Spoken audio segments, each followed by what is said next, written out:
الصلاة والسلام على من رسم اسمه في مهارق الرق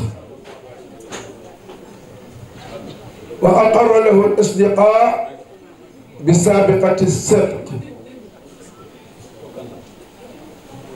وعلى آله وأصحابه أهل السابقة العناية بالسبق الذين هم رجال صدقوا ما عاهدوا الله عليه، فمنهم من قضى نحبه ومنهم من ينتظر وما بدلوا تبديلا. والصلاة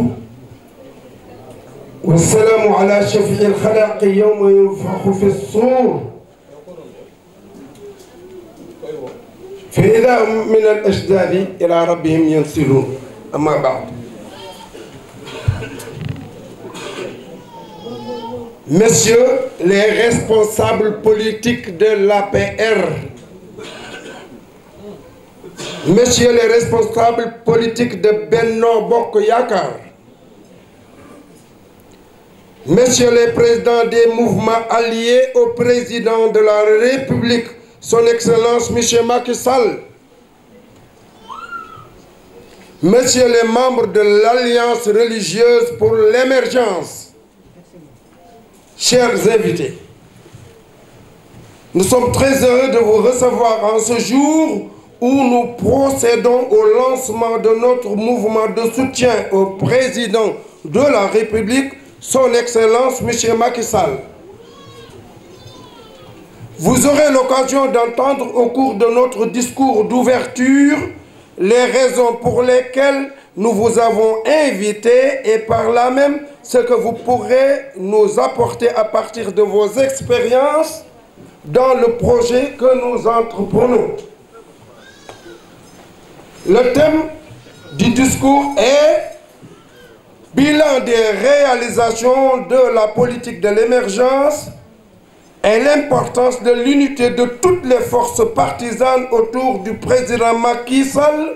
pour sa réélection au premier tour des élections présidentielles du 24 février 2019. L'Alliance religieuse pour l'émergence, AR Macky, est un mouvement socio-religieux créé à Thiès au mois de décembre 2018. Son siège se trouve pour le moment au quartier Darou Salam. Il est constitué d'islamologues, conférenciers, de chercheurs écrivains en islam, d'enseignants arabes, de maîtres coraniques et d'animateurs dont les actions quotidiennes participent en permanence à la vie active, religieuse, sociale et morale de la nation sénégalaise, en jouant en permanence un rôle de régulateur indispensable à la vie du peuple. Leur activité citoyenne à l'endroit de leur pays, le Sénégal, repose sur les principes socio-religieux de l'islam, justifiés par les enseignements du Coran, qui veulent qu'il y ait dans la cité des sages qui veillent rigoureusement à la stabilité, la paix et la concorde entre les gens, en somme sur l'équilibrage de tous les actes sociaux, politiques et religieux. Ceci est attesté par le verset coranique qui dit « Waltakum minkum ummatun yad'una ila al-khayr wa ya'muruna bil ma'ruf wa yanhauna 'anil munkar wa ulaika humul muflihun » Traduction de ceci donne que se dresse parmi vous une communauté qui prêche, ordonne ce qui est convenable et interdit ce qui est blâmable. Ceux-là sont les bienheureux. Objectifs socio-religieux et politiques du mouvement.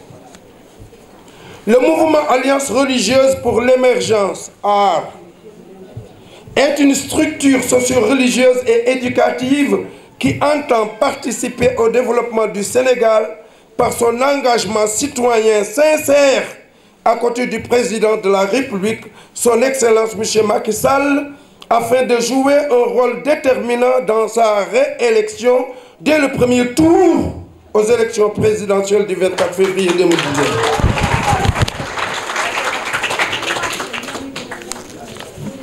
Le mouvement a choisi d'être avec le président Macky, que Dieu a élu à la tête du pays. Tant que nous, les membres du mouvement, nous lui connaissons objectivement les réalisations si grandes et si courageuses qu'il effectue quotidiennement sous le regard de tous les Sénégalais dans sa politique de l'émergence par rapport au développement socio-économique et culturel et religieux de notre cher Sénégal, nous continuerons toujours à le soutenir parce que, tout simplement, nous aimons notre pays. Comme l'a enseigné notre vénéré Mohammed, le prophète Mohammed sallallahu alayhi wa sallam, Hubbul Watan min al-Iman. Autrement dit, l'amour de la patrie fait partie de la foi. Par conséquent, nous ne pouvons pas ne pas aimer celui qui est en train de construire véritablement le Sénégal de façon très moderne. Nous ne ferons pas partie de ceux qui, aveuglés par l'amour du pouvoir, refusent toute objectivité. Comme le Coran l'a enseigné. وَلَا تَكُونُوا كَالَّذِينَ تَفَرَّقُوا وَاخْتَلَفُوا مِنْ بَعْدِ مَا جَاءَتْهُمُ الْبَيِّنَاتُ. Traduction, ne soyez pas comme ceux qui se sont divisés en s'opposant les uns aux autres après avoir reçu leurs preuves manifestes. À ce titre, le mouvement Alliance religieuse pour l'émergence ARMAC se veut une plateforme pour des retrouvailles d'une unité sincère autour du président de la République Macky Sall, afin de sauvegarder au niveau de la région de Thiès tous ses acquis politiques et les consolider par d'autres actions encore plus grandes. Pour cela, le mouvement Alliance religieuse pour l'émergence interpelle d'urgence, d'une part, tous les militants APR, parti du président Macky Sall, qu'ils soient ministres, députés, maires, directeurs de services ou responsables politiques tout court. D'autre part, Benno Bokk Yakaar et tous les leaders de mouvements de Thiès pour accepter de se donner la main dans un élan de solidarité responsable. Le Coran nous l'enseigne. Wa'tasimu bihablillahi jami'an wa la tafarraqu. Attachez-vous tous fermement au pacte d'Allah et ne vous divisez point. Que personne n'accepte de se noyer dans l'ivresse somnolente de ses ambitions personnelles, mais de façon militante, intégrons tous, sans état d'âme égocentrique, la logique générale qui est de taire et d'oublier momentanément les propres envies au profit de l'objectif unitaire impératif qui est de reconduire pour une deuxième fois son Excellence le président Macky Sall à la tête de la magistrature suprême. Cet objectif d'unité, des cœurs et des actions concertées autour du président ne peut se réaliser que si chacun d'entre nous, quelle que soit sa dimension politique, religieuse, sociale, accepte d'exercer son suicide intérieur par rapport à ses ambitions politiques personnelles pour renaître dans celles qui nous sont tous communes, à savoir celles du président Macky Sall. C'est là un appel au changement que l'islam propose pour sortir de toute situation de trouble vers des comportements et des conduites militants qui favorisent l'épanouissement et le bien-être de l'homme. Inna Allaha la yughayyiru ma biqawmin hatta yughayyiru ma bi anfusihim. Traduction, Allah ne changera rien en un peuple tant que celui-ci ne se change de lui-même. Le Coran nous recommande également de nous méfier de toute attitude et tout comportement anarchique que des minorités pourraient provoquer et qui n'aboutirait en général qu'à des situations de désordre nuisibles à tous. واتقوا فتنة لا تصيبن الذين ظلموا منكم خاصة واعلموا أن الله شديد العقاب. Traduction. Craignez donc des épreuves dont les méfaits ne se limiteraient pas aux seuls coupables et sachez que les punitions d'Allah sont terribles. Par conséquent, nous, partisans du président Sall, si nous refusons de suivre cet enseignement divin sublime, cet enseignement divin sublime, dispensé par le Coran, nous disperserons nos forces et créerons dans nos rangs des failles profitables à volonté à nos adversaires politiques. Ce qui risque d'être fatal pour nous à l'issue des élections. Que Dieu nous en préserve. Le Coran nous met en garde contre ceci en disant wa ati'u Allah wa rasulahu wa la tanaza'u fatafshalu wa tadhhabu rihukum. Obéissez à Allah et à son messager. Ne vous disputez pas entre vous. Sinon, vous fléchirez et perdrez le souffle de votre force. Les réalisations du président Macky Sall, quelles que soient les critiques les plus acerbes à l'égard du président Macky Sall, aucun de ses adversaires politiques n'ose nier ses réalisations en matière de développement. Sur le plan des infrastructures routières, il a Touba, l'autoroute côtière Dakar-Saint-Louis, le pont de Rosso, en chantier très important pour le pèlerinage de Nimjat que la confrérie Khadria effectue chaque année. Le pont transgambien qui est presque qui va être inauguré. Les édifices publics, la fameuse ville de Diamniadio. Les réalisations religieuses à Tivaouane, à Touba, à Medina Baye, à Léona Niassène, à Yoff Layène, à Medina Gounass, à Ndiassane, à Kër Mam Alhaji, à Thiénaba, etc. Et à Nimjat, le matériel est en train de partir. Les réalisations agricoles, l'autosuffisance en riz dans la vallée,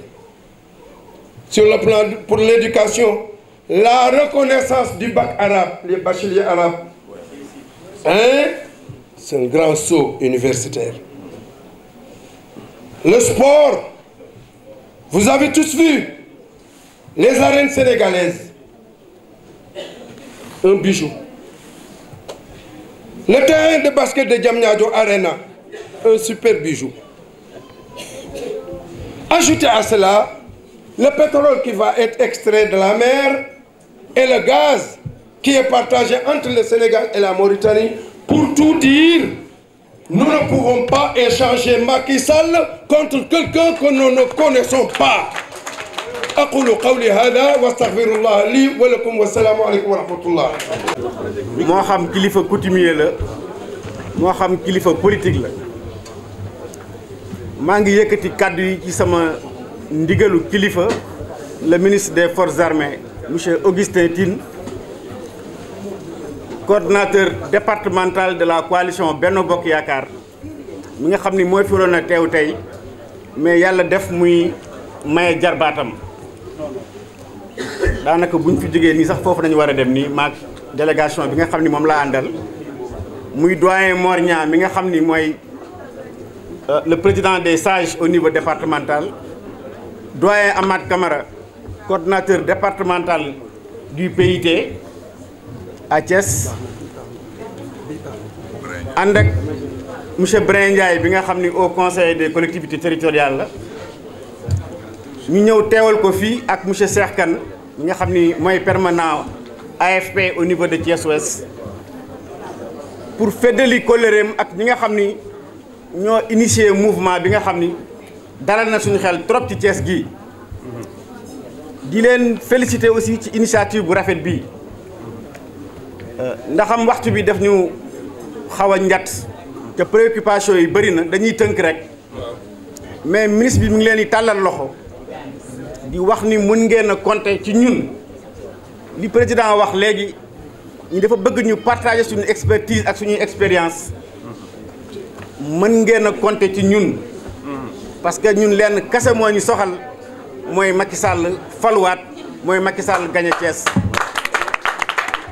donc compétence yooyu xam naa dañ koy weccoo parce que ndaxam ñoo ne woon ci champ politique bi waaye it indaale ngeen parce que mbooloo bi ku ko gis xool composition ñi nga xam ni ñoo nekk ci bureau bi xam ni mbooloo valeur la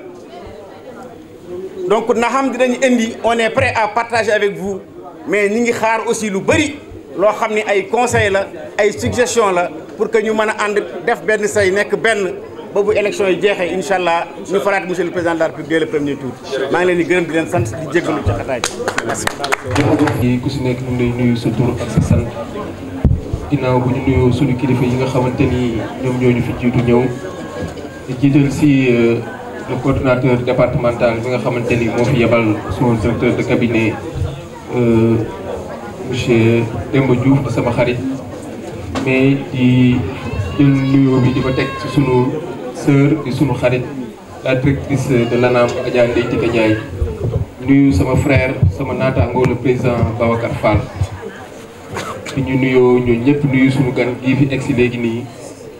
ñu ngi nuyu imam yi chef religieux yi chef coutumier yi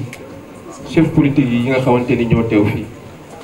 bés bi nag ñun bu ñu ñëwee teew fii c'est parce que dañ cee bokk ndax benn mouvement boo xamante ni da ngeen ko li may wax rek da ngeen ko matérialiser mais yàgg ngeen koo taxawal ngir jàppale le président Macky Sall ndax bu ñu gisee ay chefs religieux ay imams ay communicateurs religieux tey ñu boole seeni force autour d'une alliance pour l'émergence pour la réaction du président Macky Sall donc je pense que loolu yàgg ngeen koo waxee yàgg ngeen koo jëfee donc tey da ngeen di ñëw pour mettre ko en acte te loolu ñun ay témoins lañ ci ndax ñun ñi nekk ci terrain bi di liggéey fu ñu mës a taxaw ngeen fa lu ñuy mës a def ngir dooleel le président Macky Sall pour massifier la coalition Benno Bokk Yaakaar yéen les religieux taxaw ngeen ci te loolu day wane rek importance bi nga xamante ni président Macky Sall jox na ko les chefs religieux ci Sénégal réalisation yu ñu def en infrastructure donc moo tax yéen tey ngeen jël seen courage en main ne kat am nañ président boo xamante ni dëggal na diine fii ci Sénégal bëgg na diine fii ci Sénégal moo tax ngeen taxaw ko je pense que ni sunu mag di sunu kilifa di nekk seen président di Serigne Baye Cheikh Seck def na fi benn discours vraiment éloquent discours boo xamante ni tey kenn mënu see teg dara par rapport aux réalisations et au bilan du président Macky Sall ndaxte président boo xamante ni kenn du waxtaan ak moom ci bilan parce que li mu def leen na nañ du ne fàng kenn du ko jeex donc nag ñun ay ndaw lañ nekk Thiès mais dañu daaw ñu def politique mais président Macky Sall moo tax ñu def politique parce que ku woote PSE plan Sénégal émergent pour horizon 2035 c'est parce que il l'a fait pour la jeunesse mais aussi da koo def pour les femmes parce que gis na ni yokkute parce que moom préoccupation bi yëpp mooy mettre la population dans un cadre bien-être donc il a déjà créé le cadre donc ñun moo tax ñu ñëw taxaw di gën a ñaax rek la jeunesse thiessoise ne leen nañu ànd ak le président Macky Sall qui est le président de l'action qui est le président du futur mais c'est un président boo xamante ni li ko ñor mooy emploi des jeunes li ko ñor mooy jigéen ñi am ay koom-koom donc loolu li mu di tax mu mën ko témoigner ci jigéen ñi chaque jour dama ciy joxe benn fait di sunu sœur Ndeye Tika Ndiaye nga xamante ne tey président da ko wóolu jox ko ay responsabilités mais jigéenu Thiès xam nañ ni kii nii président Macky Sall jox na ko am responsabilité parce que mu ngi taxawu jigéen ñi di leen jàppale ci ay formation mais aussi ci ay financement donc tey je pense que tey li ñuy woote rek mooy unité parce que dafa am solo yéen tey seen association bi loolu la fi teg nañu boole unir toutes les forces parce que aujourd'hui bu ñu xeeb kenn parce que heure bi dafa jot ba pare ñu wala falaat le président Macky Sall ñëpp jël seen xalaat jël seen doole autour de seen idéal dans l'union sacrée des cœurs parce que xol yi bu ñu ànd nekk benn te xam ni kenn rek moo bëgg mooy le président Macky Sall te kooku dañ ko war a jox ndam li parce que c'est l'avenir du Sénégal qui est en jeu. Les réalisations yu fi entamé am na yu jot a pare mais am na yoo xamante ni da koo war a yeggale et pour ñu yeggale ko jox ko ndam au soir des élections du 24 février au premier tour avec 65%. Je pense que Thiès a déjà choisi le président Macky Sall,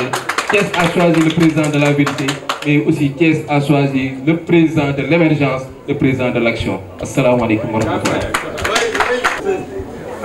Mbooloo mi maa ngi nuyu ku nekk ci turam ak santam di jox ku nekk wàccuwaayam waaye nag damay jiital ci nuyoo bi le maire de la ville de Thiès, mon frère et ami monsieur Talla Sylla mi soogoy ñëw léegi ku nekk xam na taxawaayam ci biir Thiès ak taxawaayam ci côté président de la République bu ménager wul aucun effort aujourd'hui pour que président am ndam ci Thiès ak ci feneen bi loolu wéyee nag maa ngi nuyu ñi organiser lii muy ñan defe naa ne bu dul organisation bi sax mën naa ne ku ci nekk am na loo xam ne seq naa ko ak moom soit sama mbokk walla sama xarit di jiital ci nuyoo bi boobu mooy nag le président Baye Cheikh Seck coordonnateur bi ñu koy wax Thierno Omar Dem, coordonnateur adjoint Dame Sakho, Imam Diankha, defe naa ne Mohamed Mbaye, keneen ak keneen sama jëkkër a ngi fii Imam Sow ak ñeneen ñi nga xam ne ñoom lañ ko bokkal waaye nag maa ngi nuyu kilifa yi nekk ci politique bi te nekk fii di ci jiital waa coalition bi yépp Benno Bokk Yaakaar waaye nag mu am ñu nga xam ne dañ leen ràññee sax ñu ànd ak imam yi muy kan El Hadj Babacar Fall mii toog ngeen wax taxawaayam muy kan muy sama frère Ablaye Dieye ak Ousseynou Diouf ak ñeneen léegi nag am na Cheikh Kane ak ñoom ak ñi dem ñi nga xam ne ñi ngi bokk ci coalition bi dem nañu léegi maa ngi nuyu population bi yëpp maa ngi nuyu assistance bi ñëpp ku nekk sa tur ak sa sant bi loolu wéyee damay rafetlu li nga xam ne que tey jii am na muy lan muy alliance religieuse pour l'émergence ma yokk ci pour la réélection du président de la République, l'actuel, au premier tour, au soir du 24 février 2019. Parce que notre objectif bi loolu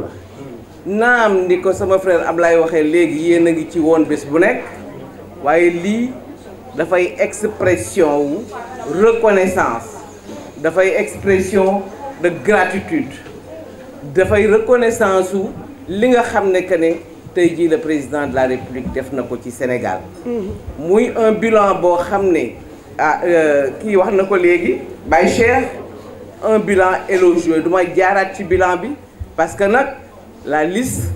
est presque exhaustive je dirais dama ci yokk rek ci loolu que ne le panier de la ménagère prix bi dafa rester stable et ku nekk mën ngaa wax tey jii na gën ngaa dégg ci la ceeb yokku na wala litre dëwlin yokku na wala pot tomate yokku na wala Nescafé yokku na wala suukar yokku na te nag ñun dañu am famille yi boo xam ne dafay yaatu boo ci amee koo xam ne que ne panier de la ménagère dafa nekk lu ko soxal mu ni du yokku jël charge yëpp teg ko kooku da nga ko amee njukkal ñun nag rawatina waa Thiès parce que nag il faut que waa Thiès nag xàmmee léegi kan mooy Macky Sall xamoon ngeen ko da ngeen koy gën a xamaat parce que mooy candidat bi nga xam ne mooy candidat de l'espoir mooy candidat bi nga xam ne macha allah dafa ñëw ak wërsëg moo indi pétrole ak gaz mooy candidat bi nga xam ne que ne dafa bëgg Sénégal mooy candidat bi nga xam ne dafa bëgg Sénégalais yi di nas ak di nocci pour les Sénégalais et pour les Thiessois. Nit nag buy liggéey dafa bëgg waa góor nit buy liggéey dafa bëgg ku ne ko jërëjëf te kat li mu fi def ci bilan am nañu ko wax léegi defe naa ne sax sama frère Ablaye Dieye moo ko wax nee na bilan bi wala Baye Cheikh bokk nee na bilan bi kenn mënu cee wax dara lu dul gonga kenn mënu koo attaqué ci bilan waaye bilan nag la ñuy doyee nit léegi dañ naan gestion axée sur les résultats xanaa nit nag bu amee résultat dañ naan ko jërëjëf Macky Sall am na résultat wala amul résultat yéen Sénégalais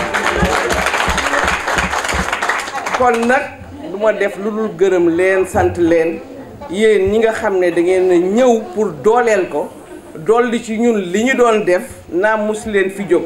waaye di ñaax sama mbokk jigéen ñi di ñaax xale yu ndaw yi ñi nga xam ne les primo-votants ak ñi fi nekkoon di ñaax ñi nga xam ne mooy chef religieux yeneen ak labbe yeeg feneen ak feneen ñu gën a mën a dooleel le président de la République. mouvement yi gàcce ngaalaama coalition bi yëpp gàcce ngaalaama waaye daal bu mu yem ci suñu ay wax na nekk suñuy jëf ñu jox ko suñu ay carte ba nga xam ne que ne du rëccu lu mu doon def parce que nag li mu leen dencal moo ëpp li mu leen jox kon nag foofu laay yem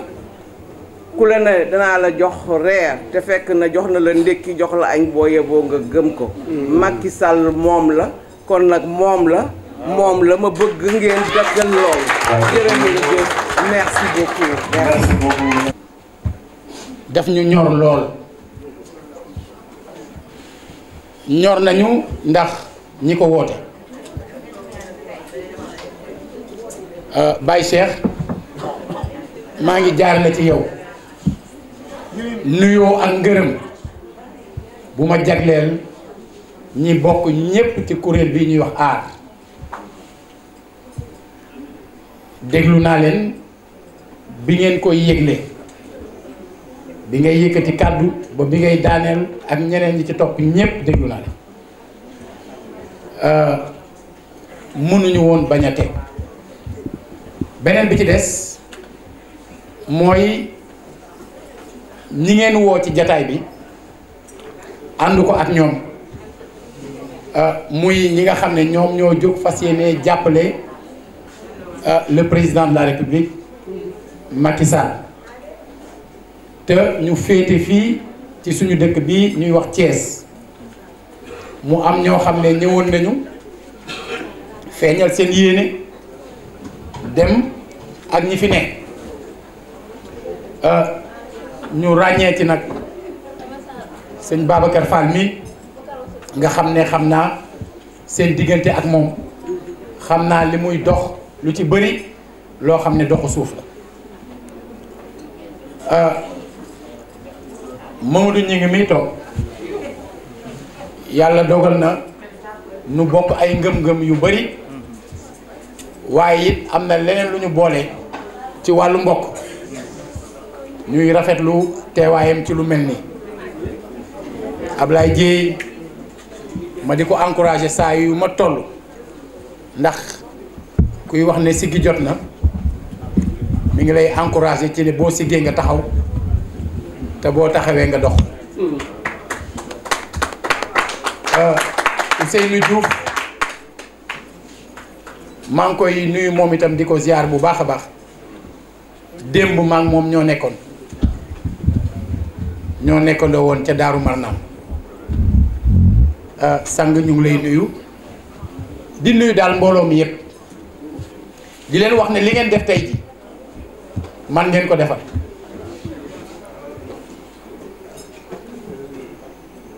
démb moo doon le 22 décembre 22 décembre daaw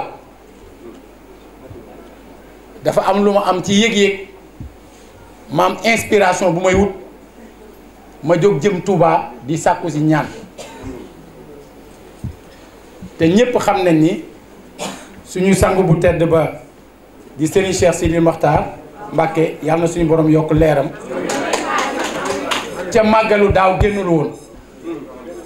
àjjuma doon 22 décembre ma am yëg-yëgu jullee ji foofu am lu may gëstu am lu may ñaanlu far bis boobu mu ubbi ba ma fa jógee le lendemain du 23 décembre ne tey ci laa woote conférence de presse décidé soutenir Macky Sall kon tey di anniversaire bi démb Ousseynou Diouf mii xam na ni noo nekkandoo woon Daaru Marnaan mu dajeeg bis bu ñuy tuddee tali Serigne Cheikh Sidi Makhtar ma jóge ca dem Touba jóge ca dem Mbacké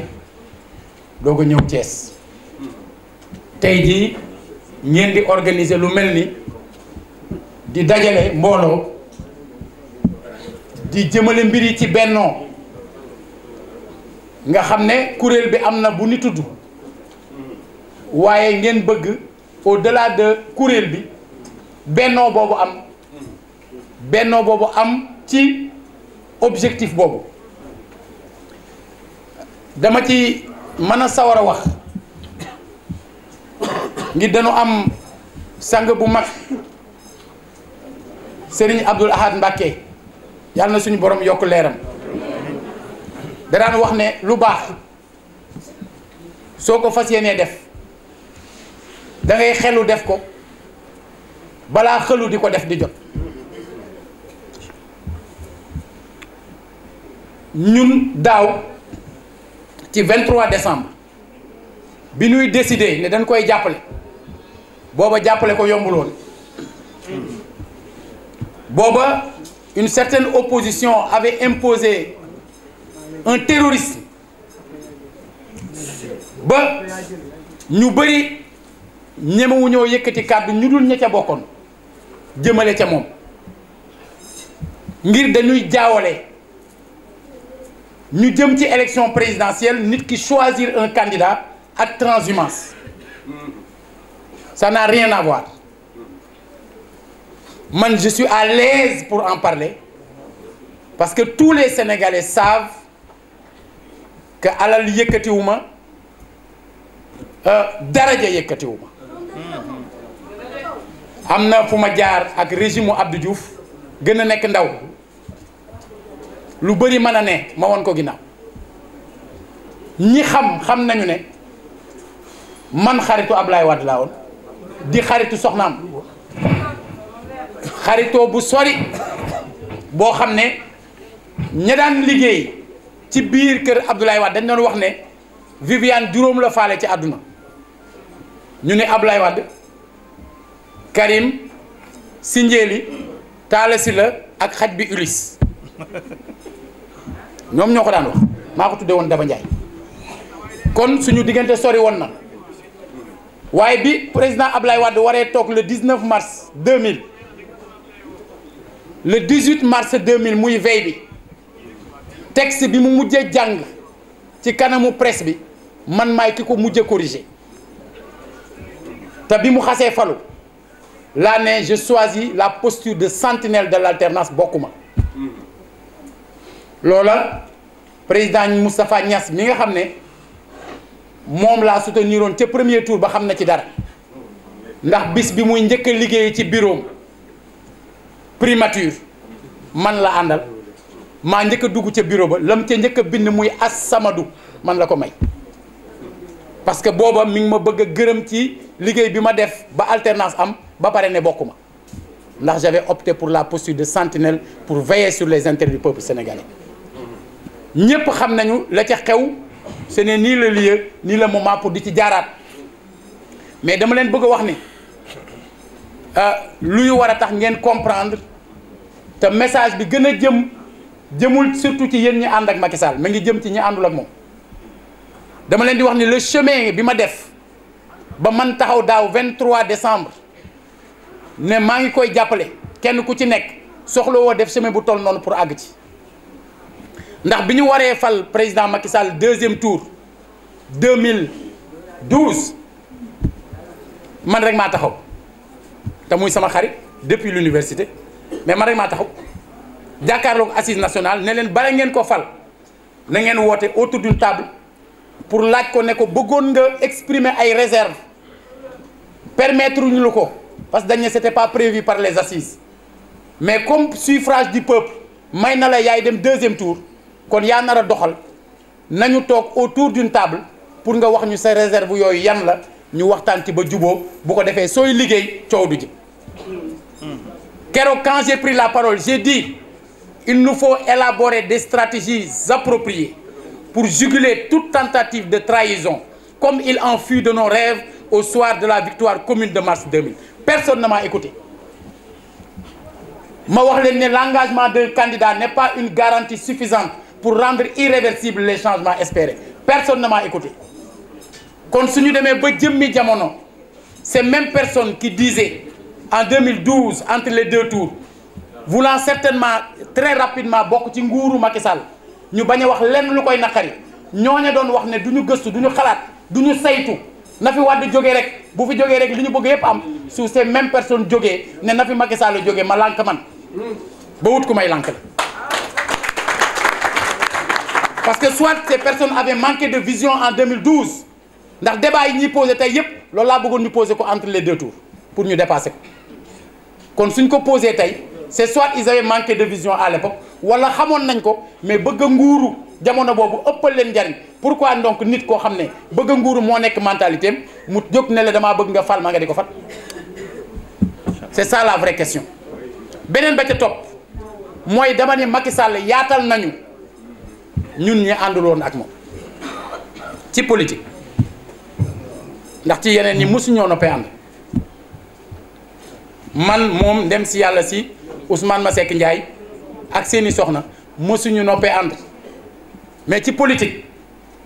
bi nga xamante ne mi ngi doxal ni mu gëmee te man gëmewu ma noonu te du ma def lu ma gëmul je me suis retiré dem États-Unis créer sama cabinet de consultance di liggéey lu ma am ci xeer di ko sànni te li ma wax Macky Sall waxuma ko Abdou Diouf waxuma ko Ablaye Wade mais Macky Sall tëjuma kaso dóoruma martu moo tax ma ne la yaatal nañu c'est ça le comportement d'un démocrate je ne le dis pas pour revenir sur mes années les mois yi nga xam dañu ma daan tëj je ne le dis pas pour revenir sur des tentatives d'assassinat ou sur des agressions j'ai pardonné parce que man taalibe Cheikh Ahmadou Bamba jéggal naa képp ku ma mas a def ñi xam nañ ne at bu jot le 5 octobre damay ñaanal ñi ñëwoon bëgg ma rey te faatu ci diggante bi ñi xam nañu loolu donc waxuma ko ngir dellu ci loolu dama koy wax ngir woon comportement wu président Macky Sall bi ma ne ko yoon wii nga jël du dem def ko woy il ne s'est pas attaqué moi daf ma woo ma ñëw mu ne ma ban yoon mooy dem léegi ban yoon mooy dem ma wax ko sama xalaat moo tax man la yaatal nañu lii may wax ni ñi ko moom mooy ñi d'accordul ak Macky Sall ci point yu bëri puisque nit ki bu la wonee ni mën na créer un espace d'échange et de discussion man ngeen bañ bokk xalaat te moom la ñu fal nag faluñu ñu kon li nga koy jox ci sa xalaat mën na cee jël lenn bàyyi leneen la ca des ñeneen jox koy xalaat mu am lu mu ca jël bàyyi leneen la ca des parce que moom la ñu fal nag te man ma gis ne ci li ma ko doon wax ne ko moytul lii d'accorduma ci lii gëmuma ko lii nangam am na yum ci jël jëfe ko du may taxaw nag ci rajo di wax li ma ko conseillé mu def ko parce que kenn du kilifa conseiller kilifa bu ko waxul boppam du yaa koy wax ne maa ko conseillé nangam donc ouverture boobu lu essentiel la dans une démocratie yaatal nañu mais sur un autre point yey nañu dafa am beneen point ginnaaw yaatal nañu yey nañu ci point yu bëri mooy sur le plan de l'option de réaliser des infrastructures pour créer la base sur laquelle la ñu mën a reposer notre développement tey da ngay départ Dakar jëm Matam ngay rouler sur un tapis population yi nga xam ne dañuy jógee Tamba jëm Kolda xam nañu ay année ci ginnaaw tànn sa bu la neex la woon maanaam ban kàmb ngay dugg mais faaw nga dugg ci ay kàmb ñooñu nekkuñu ci média ñooñu nekkuñu ci rajo ñooñu nekkuñu ci télé population yi dund loolu mais xam nañu que leur quotidien a changé ba ma koy critiquer j'étais aux États-Unis di lire internet bi comme ñu bëri aujourd'hui dans la diaspora nga xam ne doo teg sa bët ci yëf yi yaa ngay toog gars yi di génne yëf yi ci internet bi di la manipuler chaque jour ñu créer l'ordre du jour nga jàpp ne loolu mooy la réalité te du la réalité. Quand je suis rentré en 2014 quand je suis devenu maire nekk ci terrain bi di dem ci nit ñi di dund ak ñoom j'ai vu que sur plein de points yey nañu comme moom ni mu mën a nangoo ñi di ko yey ci ay points buñ la yeyee l'honnêteté intellectuelle veut que nga nangu ne yey nañu. bu fekkee ne kon ñaar yooyu am na mooy bi may tëjee moo cay topp bu dee yaatal nañu wëlbatiku yey ñu kon li muy wut da nga naan yeeyoo na ko waaw yeeyoo na ko yeeyoo na ko cela ne veut pas dire que chèque en blanc la yeeyoo na mandat deuxième mandat bi muy wut dès le premier tour buñ ne yeeyoo na ko cela ne veut pas dire que bu ko jotee na nekk buur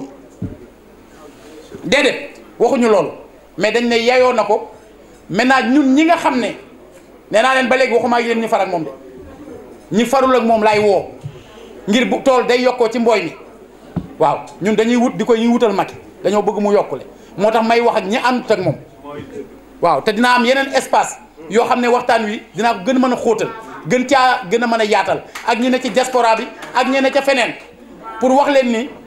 su fekkee ne yéen am ngeen point de divergence avec Macky Sall mais que sur le plan du travail ngeen gis ne mu ngi liggéey yéen ñëw leen ñu lëkkaloo ngir moom suñ ko falee le 24 février 2019 ñu jéem a teg une pression positive pour veiller à ce que point yi nga xam ne tegul woon ci yoon ñu veiller à ce que mu tegu ci yoon mais bu dul loolu nga wër Sénégal tey du référendum bu ñuy wax pour ou contre Macky Sall li ñu jëm élection la maanaam il s'agit de choisir entre des personnes boo tegee Macky Sall nii mais da ngay xool ñeneen ñi nga bëgg a teg même boo amee des choses à reprocher à Macky Sall nga ne waa léegi bu fekkoon ne newu woon moom bokkul léegi ñeneen ñi kan laa ci yaakaar ne mën naa am lu ma gënal ca laa waxee woon ne dallu Macky Sall la leen gën mu am kilifa gu nekk ca Abidjan woo ma ne ma xam nga yow laa àndal mu ne ma waaye yàlla fi mu teg nit bu ko méngaleeg daal ma seeti imam bu baax bu mel ni ñoom imam Sow nii du ma tudd turam ma ne ko man de da am lu ma nit wax nag te man damay laaj nee na ma fi yàlla teg nit lu tax ngay jël naan dallu Macky Sall moo gën nit diw mu ne ma bul waxati loolu booy waxati neel pëndu dallu Macky Sall moo leen gën mais buñ koy wax waxuñu ko ci wàllu nekkinu nit dañ koy wax ci wàllu li ñuy xaar ci président de la république ndax bëri na ci ñoom ñoo xam ne amuñu ouverture boobu ma wax ci Macky j'ai été là di fekkee du ma tudd turu kenn koo xam ne maa ngi moom dañoo bokk ci mbir ñuy def élection di def ay élection primaire suñ defee élection primaire moom rek mooy dépouiller kenn du fekkee ñuy dépouiller maanaam dañuy jël résultat bi ci urne yi sotti ko ci mbuus jox ko moom mooy dépouiller kenn du fekkee après nga réclamer des élections transparentes et on aurait pu en donner des exemples et des exemples mën nañ topp ku ci nekk di la tudd mais ce n'est pas notre rôle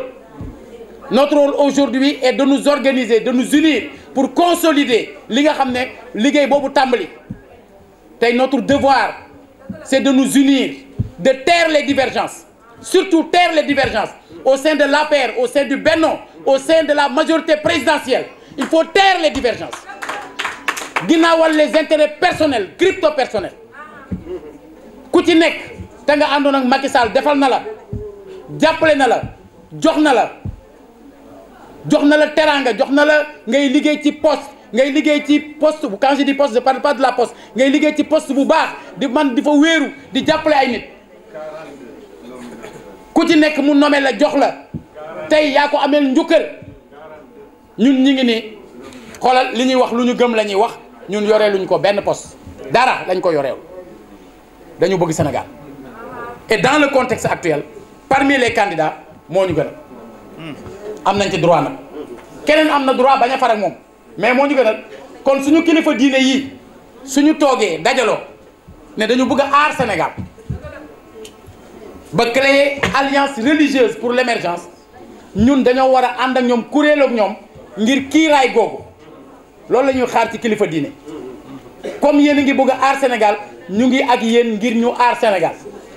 ñuy sàkku ci yéen fépp foo xam ne nit ñi dem nañu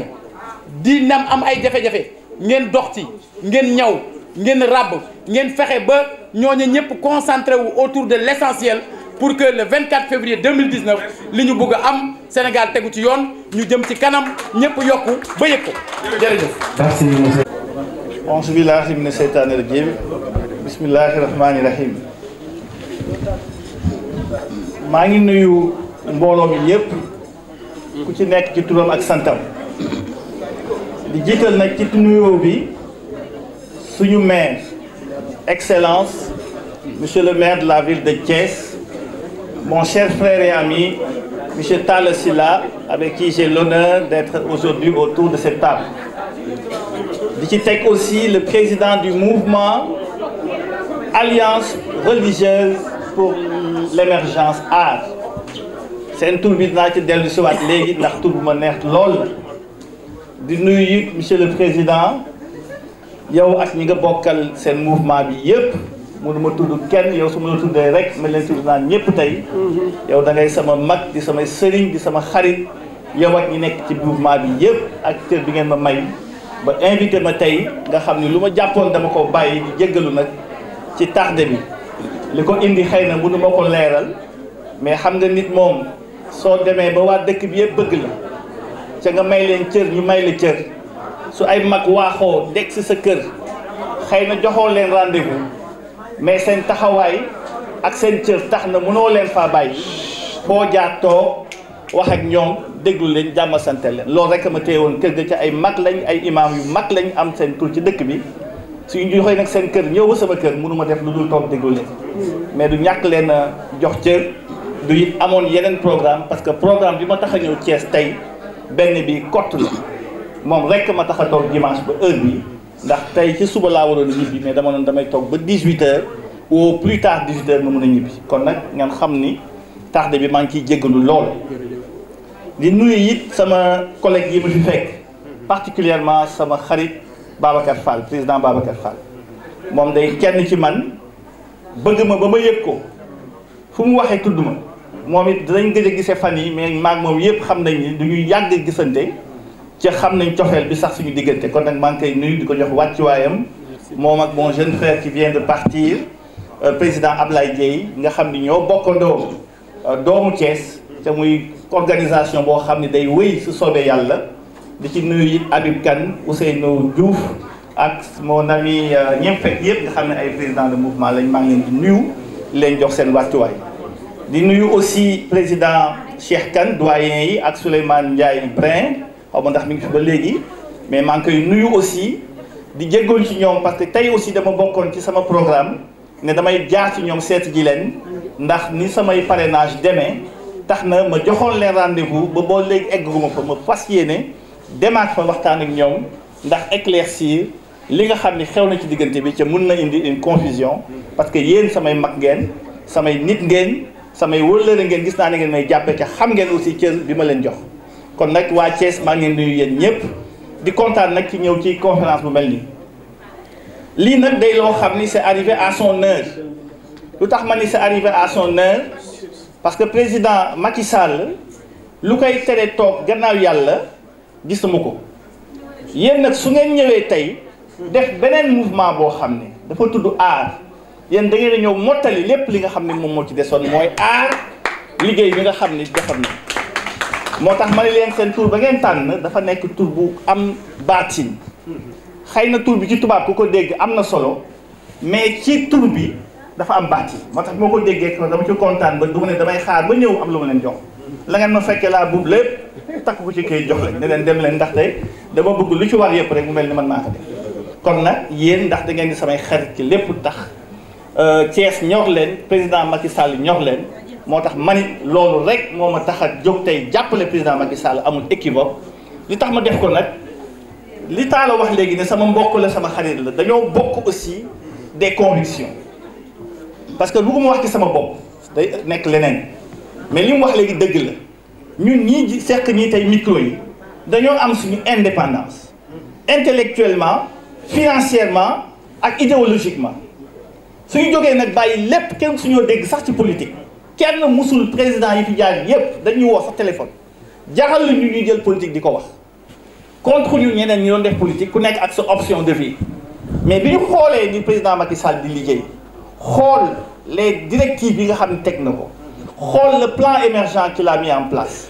toog nag 1 an di ko observer parce que 2012 la ñëw wax neex na mais dañoo xool ba 2014 ñu xool mu teg plan bind ko déterminer comment est-ce que va chercher les moyens de le faire et il a entamé correctement comment il le fait. Nous avons décidé alors de venir le soutenir car pour la première fois un jeune président engagé, sérieux, en accord avec les chefs religieux, déterminé dans son plan, extrêmement sérieux et qui a une grande expérience, a décidé de se lancer dans la transformation en profondeur du Sénégal avec un engagement basé sur notre politique endogène. Alors c'est extrêmement important, c'est la première fois que quelqu'un se base sur le macroéconomique du Sénégal, détermine les leviers du développement sur la base des hommes du pays et s'engage vers l'avenir avec une ouverture extrêmement claire. C'est en cela que nous avons décidé d'accompagner le président de la République. Nous continuons à l'accompagner et à être en bon terme avec tous les leaders de Thiès. C'est pourquoi nous avons toujours essayé de faire en sorte qu'il y ait unisson autour des leaders de la mouvance présidentielle. Nous l'avons traduit en actes, nous l'avons traduit en démarches. Chaque fois qu'un leader a appelé et m'a informé, j'ai cessé tout ce que je devais faire pour aller être présent. Et je ne peux pas comprendre que quelqu'un parmi nous organise un événement et que d'autres boycottent cet événement. C'est inadmissible, c'est incompréhensible et nous devons cesser ces types de comportements qui sont voués à l'échec et qui doivent aujourd'hui, nous devons nous unir pour aller de l'avant parce que la seule chose qui est importante, c'est l'élection du président de la République et ça va le réussir. Deuxième chose, pour ne pas garder trop longtemps le micro. Moi, sànq bi may waxtaan ci kër ga dafa am ay imam yu ma ñëwoon sees di waxtaan ma ne leen président Macky Sall dafay gagné loolu nekkatul wax ji naka lay gagné mooy le problème mais dafay gagné moom incha allah imam yi yéen ànd ngeen ak moom ku ngeen ñaanal ñaan boo xam ne seen xool ngeen ko jëlee parce que président yow xam naa la bu baax borom baatin nga yàgg naa la xam ay mag ñu baax nga doon àndal ñi la wër yëpp yi sëñ Dame Sakho mi ak sëriñ yi nekk ci yéen ñëpp xam naa ku ci nekk la ngay def su ngeen jógee bàyyi lépp nag ànd ak président Macky Sall ñaanal ko ak imam yi ko ñaanal démb ku dem Touba bi ñu koy inauguré ba ci dem maa ngi ci gannaaw micro bi gis lu musul am seen Sidi bu sëñ Abdou Lahad li muy génn bariwul ànd ak président Macky Sall jàpp ci loxoom ànd ak moom dox ba ci tribune bi ñëpp di ko gis loolu lu raar la symbole la boo xam ne képp kuy murit te ñun moom nañ gëm war ngaa bàyyi lépp loo jàppoon ànd ak président Macky Sall ndax li mu bëggee Touba la mu def Touba ak la mu nax Touba loolu c'est très important. beneen doo ci teg ma ni il faut pas que Thiès rate l'histoire ma ni ce qui nous intéresse ce n'est pas que le président Macky Sall gagne on n'en doute pas mais quelle est la participation de Thiès dans la victoire de Thiès c'est ça qui pose problème. Et je disais à la jeunesse de Thiès qui a mal compris mes propos de la dernière fois. Je n'ai pas dit que la jeunesse de Thiès est en opposition ou la jeunesse partisane de Thiès est en opposition. J'ai dit que dans sa globalité, man maa xool ba gis keroog bi fi Ousmane Sonko ñëwee ma xool jeunesse bu bari boobu yëpp ànd ak moom mu naqari ma lool ak li président Macky Sall def ci Thiès dëkk nga indi fi ndox li gën a am solo mooy ndox mu manqué mu def ko jeunesse soxla université Thiès musul am université bu taxaw. ci juróomi at président Macky Sall dugal fi ñaari unité dugal na fi ISEP bi njëkk ki koy jiitee mooy professeur Fallou Niang sama xarit la lenke fañ koy tënkee fa la ma fekk c'est la première ISEP boo xam ni technologie nañ fay jàngale fii la ko samp Thiès li gën a am solo ci jeunesse mooy université bu am solo Maître Talla Sylla def ci liggéey bu am solo libéré ko espace bu bari may ko président Macky Sall samp fi université boo xam ni amul morom indi fi recteur yi gën a am solo mooy ne ko fonk na la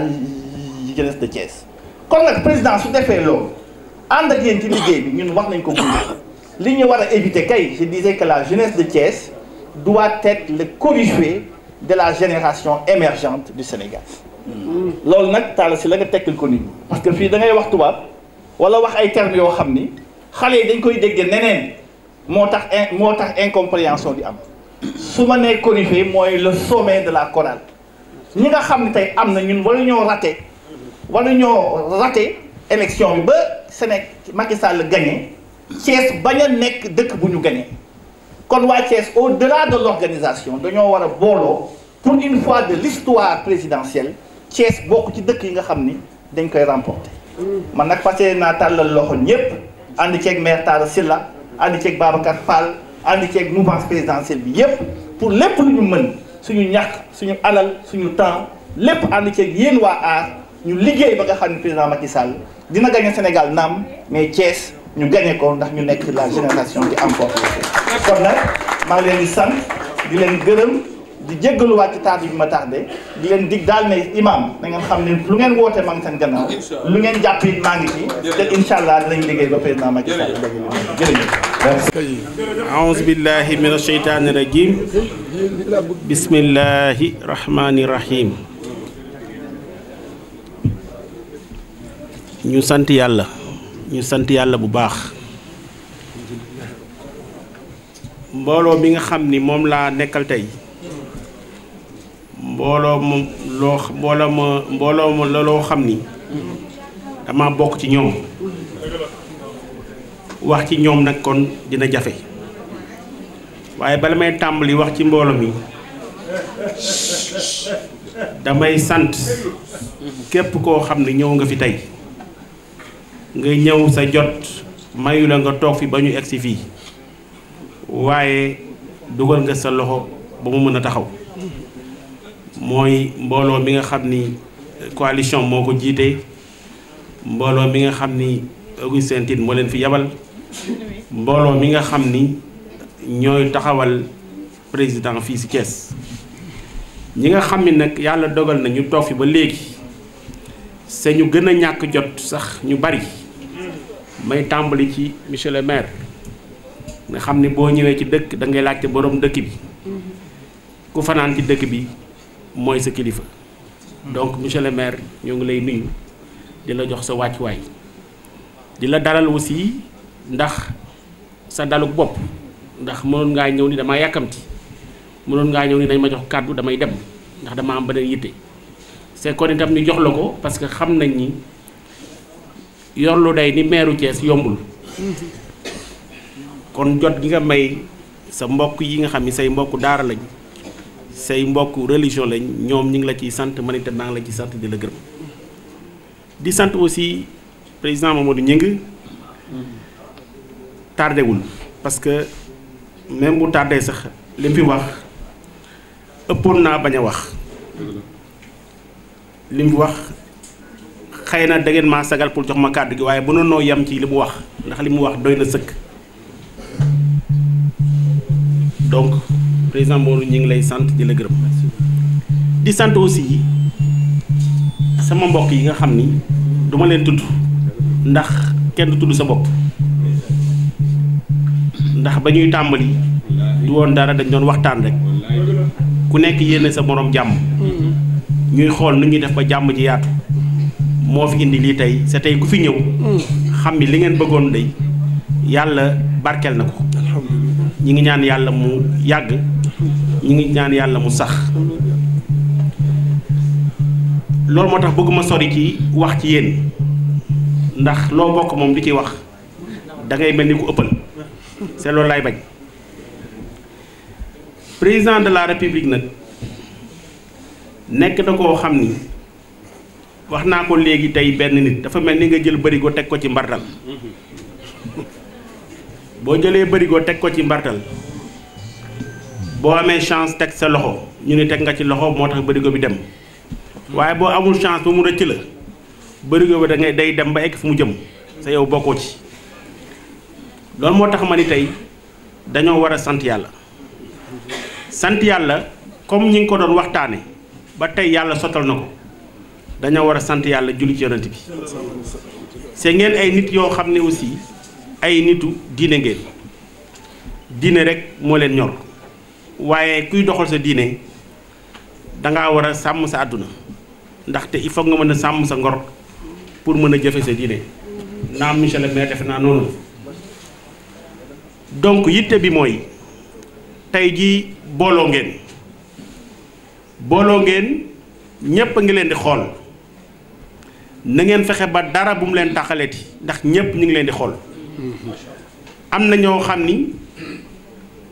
ñu mel ni yéen lañ nekk ci dëkk bi xëy na seeni booloo neexu leen xëy na sax dañoo xamul li tax ngeen booloo bu ngeen yàggoo ci mbooloo mi xëy na ñoom dinañ ñëw fekk si leen bu ngeen gaawee tas nag ñoom duñu ñëw fekk si leen donc na ngeen góorgóorlu ba ni ngeen fexe ba mbooloo na ngeen fexe ba yàgg ci seen nit nag lu mu yàgg rek yàlla defal ko ci xéwal ngeen bañ ko yàkkamti parce que nit ñi dañoo tàmm bu ñu tegee cin rek bala muy ñor sax ñu bëgg ko yàq c'est boo ko yàqee bu soobee yàlla boo deful ndànk la nga jotoon def ci yëpp dina yàqu ndax bu génnee doo ko jëfandikoo. saaxu yi ngay waxal. waaw saaxu yi ci lañ bokk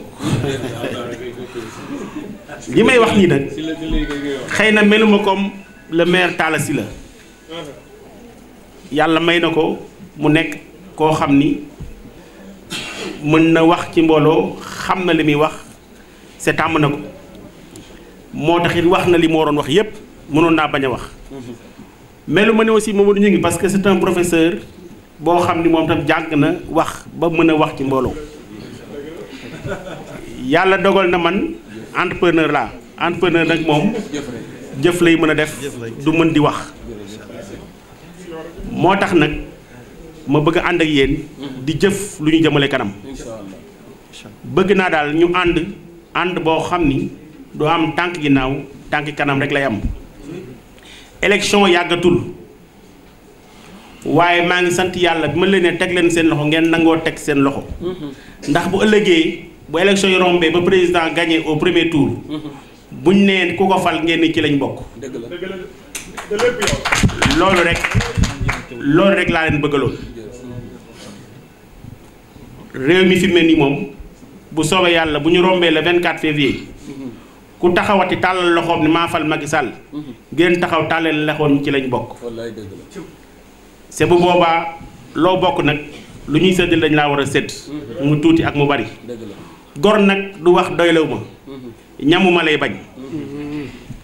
gor moom du ni liñ ma jox doyul waaye li muy bañ mooy kenn joxuma